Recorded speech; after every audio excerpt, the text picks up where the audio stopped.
আসসালামু আলাইকুম, কেমন আছেন সবাই? আশা করি নিশ্চয়ই সবাই ভালো আছেন। আমিও ভালো আছি আল্লাহর রহমতে আর আপনাদের দোয়ায়। আজ আবারও একটা নতুন রেসিপি নিয়ে আপনাদের সাথে হাজির হলাম। আশা করি আমার এই রেসিপিটি আপনাদের খুবই ভালো লাগবে। আজ বানিয়েছিলাম ক্যারামেল ব্রেড পুডিং।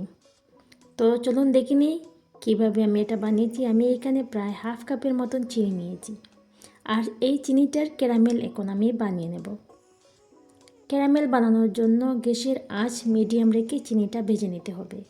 যখন দেখবেন চিনি থেকে পানিটা ছড়িয়ে যাচ্ছে, তখন কন্টিনিউ হাতাটা চালিয়ে যেতে হবে। এইখানে চিনি গলা শুরু হয়ে যাচ্ছে। চিনি যখন সম্পূর্ণ গলে যাবে, তখন তার কালারটাও ধীরে ধীরে চেঞ্জ হয়ে আসবে। যখন একটু ব্রাউনিশ হয়ে যাবে, তখন আমি গ্যাসের চুলাটা বন্ধ করে নেব। দেখুন, এইভাবে চিনিটা গলে গিয়ে ব্রাউনিশ হয়ে যাবে। বেশি আবার ব্রাউনিশ করতে গেলে পুরো গন্ধ করবে। চিনির ক্যারামেল রেডি হয়ে গেলে আমি একটা কেকের মোল্ড নিয়ে নেব, আর সবটুকু ক্যারামেল সেই মোল্ডে গরম অবস্থায় ঢেলে দেব। তারপর আমি সবটুকু ক্যারামেল বাটির চতুর্দিকে ছড়িয়ে দেব, যেভাবে আপনারা ভিডিওটির মধ্যে দেখতে পাচ্ছেন। আর এইখানে আমি কয়েকটা ব্রেড নিয়েছি, সকালের বেঁচে থাকা ব্রেডের চারপাশ আমি কেটে নেব চাকুর সাহায্যে। তারপর ব্রেডের টুকরোগুলি আমি একটা গ্রাইন্ডার জারে নিয়ে নেব।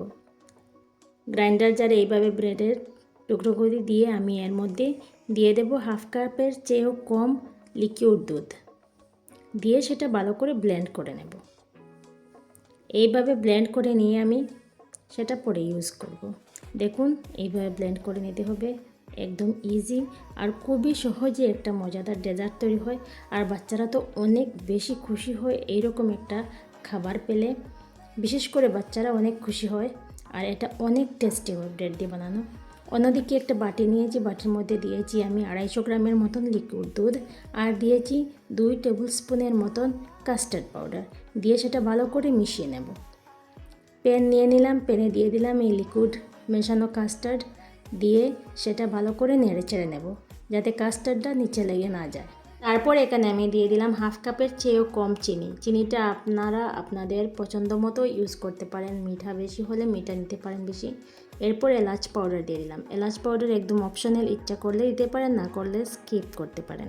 এরপর দিয়ে দিলাম ব্লেন্ড করা ব্রেড, দিয়ে ভালো করে সেটা নেড়ে চেড়ে নিতে হবে। খুবই ভালো করে নাড়তে হবে। স্টপ করলে আবার দোলা পাকিয়ে যেতে পারে, তাই কন্টিনিউয়াসলি এইভাবে হাতাটা চালিয়ে যেতে হবে। যখন দেখবেন একদম আঠালো হয়ে গিয়েছে, তখন বুঝে নেবেন আপনার পুডিংয়ের জন্য ব্রেড তৈরি হয়ে গিয়েছে। দেখুন, একদম আঠালো হয়ে গিয়েছে, কোনো দুধ আর অবশিষ্ট নেই। এই অবস্থায় আমি গ্যাসের ফ্লেম বন্ধ করে নেব। একটু ঠান্ডা হলেই আমি যে মোল্ডটার মধ্যে ক্যারামেল দিয়েছিলাম, সেই মোল্ডে আমি সম্পূর্ণ ব্রেডটুকু ঢেলে দেব। এই রেসিপিটা বানানো একদম ইজি।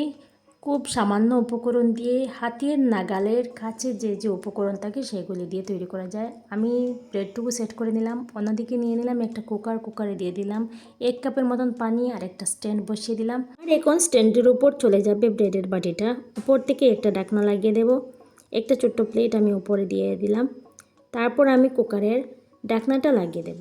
কুকারের যখন ঢাকনাটা লাগাবো, তার হুইসেলটা খুলে নেব, যেমন আমরা কেক তৈরি করি কুকারে সেইভাবে। আর সেটা প্রায় 20 থেকে 25 মিনিটের মতন আমি এইভাবে চুলায় মিডিয়াম আঁচে রেখে দেব। 25 মিনিট পর এসে দেখলাম হয়ে গিয়েছে, তো তখন আমি সেটা ফ্রিজে রেখে দিলাম প্রায় 2 ঘন্টার জন্য ঠান্ডা হতে। 2 ঘন্টা পর বের করে আনলাম। দেখুন কি সুন্দর হয়েছে এই ক্যারামেলের পুডিংটা। ব্রেড পুডিং একদম সফট নরম তুলতুলে, মুখে দিলে একদম মিলিয়ে যায়। এত বেশি সুস্বাদু, এত বেশি টেস্টি, ও বাচ্চারা তো অনেক খুশি হয়েছে আজকে এটা খেয়ে। এটা বানাতে কোনো ঝামেলার প্রয়োজন নেই, খুবই সামান্য উপকরণ দিয়ে বানানো যায়। এটা অনেক বেশি হেলদিও। যারা ডিম খেতে পছন্দ করেন না, তারা এইভাবে ডিম ছাড়া পুডিং বানিয়ে খেতে পারেন ব্রেড দিয়ে। অনেক বেশি টেস্টি হবে ইনশাল্লাহ, অনেক বেশি ভালো লাগবে। আজকের এই রেসিপিটা আপনাদের কাছে কেমন লেগেছে সেটা জানিয়ে অবশ্যই কমেন্ট করবেন। ভালো লাগলে লাইক ও শেয়ার করে দেবেন। আজকের জন্য এইখানেই, আবার কথা হবে আরেকটা রেসিপিতে। ভালো থাকবেন, সুস্থ থাকবেন। আল্লাহ হাফিজ।